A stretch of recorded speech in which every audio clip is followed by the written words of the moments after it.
Hey, hi. Well, thank you, Carlos, for this comprehensive introduction. And we can tell that you are from Geneva, uh, as much as you know about all that is going on in our small canton.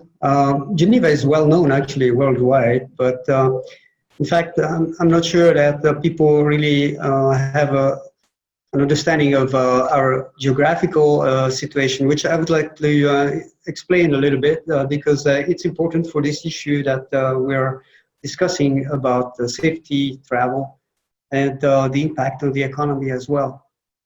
And so the state of Geneva is home to about 500,000 people, but we also consider the urban area that includes about twice that population. 1 million people live in the what we call Grand Genève. And Geneva is almost a French enclave, if you want, in the territory.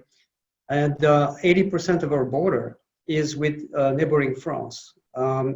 So because of the good economy we enjoy, there are a lot of people who are interested in taking advantage of work that is done in Switzerland, but at the same time take advantage of also the differential of the economy with the neighboring France. So daily we have about 70,000 people across the border come and work in Geneva. We also have, as you mentioned, many international organizations and many large companies, large companies headquarters. And of course, that creates also lots of needs for international travel. So our airport in Geneva has about 18 million travelers during the year. So you can imagine that closing the border had a major impact on the economy and everything else that is happening here in Geneva. So that's one thing that I wanted to mention because that explains also the way we have been reacting to it and also some of the programs and the opportunities that we foresee coming up as we organize ourselves to face this type of situation. It's like many parts of the world, there's been a major change in the economic and social behavior due to the measures taken to slow down the spread of the pandemic. And we have had a huge boost in adoption of digital technology. So many platforms for services, for delivery, for remote work, entertainment have really increased by tenfold in terms of their usage. But unfortunately, we also have experienced an increase in cyber crimes. I was talking to the person who is in charge of the Institute, Criminology Institute, Cyber Criminology Institute in Geneva, and they reported that they had recorded 3 times the amount of crimes. And of course, I mean, in Switzerland, people are fairly, I would say, shy about disclosing too much information. There's this culture of the confidentiality, and so we can imagine that this is probably underestimated as far as the number of additional crimes that have been committed. So the question of the trust online is very key to this whole issue. I mean, yes, we have been increasing our activities online, but are we safer online today? And as we shift more towards a digital world, this issue becomes a very pressing and important issue to resolve. And it's very much tied to the notion of electronic identity as well. I would say that fortunately we have the tools to address that. We have a lot of technologies and we can use encryption, we can use blockchain as was mentioned by Don. We can use digital signature, artificial intelligence, Internet of Things, and PKI, etc.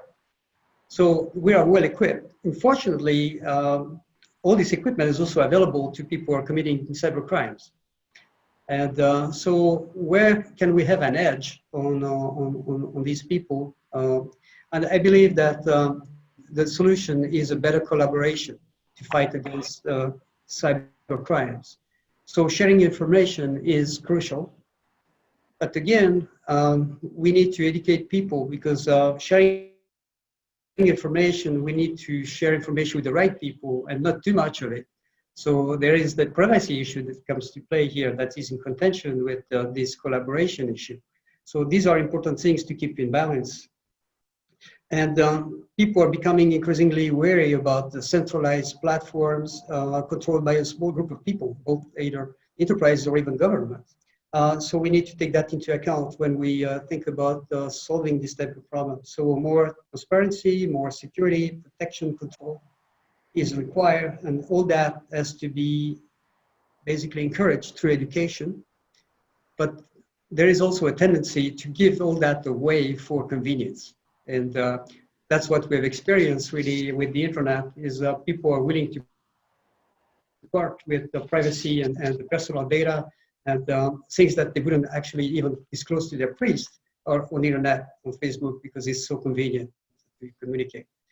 So we believe this trust issue is very key to solving this problem of better usage of the internet, and we believe that Geneva is uniquely positioned to define the rules of this better governance for the digital world, and can be done in collaboration with international organizations. So it is a very fertile ground where we can run some pilot projects that could then be scaled up to maybe a global dimension. There is also an incredible amount of talent here in around Geneva.